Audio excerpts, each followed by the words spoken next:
आई म्हणू कुणा मी, आई साक मारी. हिया कये काणी मज होई शोककारी. नोहेच हाक माते मारी कुणी कुठारी. आई म्हणू कुणा मी, आई घरी न दारी.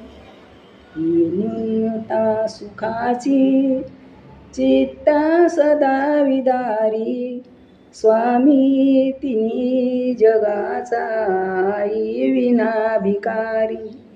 चारामुखी पिलाच्या चिमणी हळूच देई. गोठ्यात वासरांना या चाटतात गाई. वासल्य हे पशुचे मी रोज रोज पायी. पाहून अंतरात्मा व्याकुळ मात्र होई.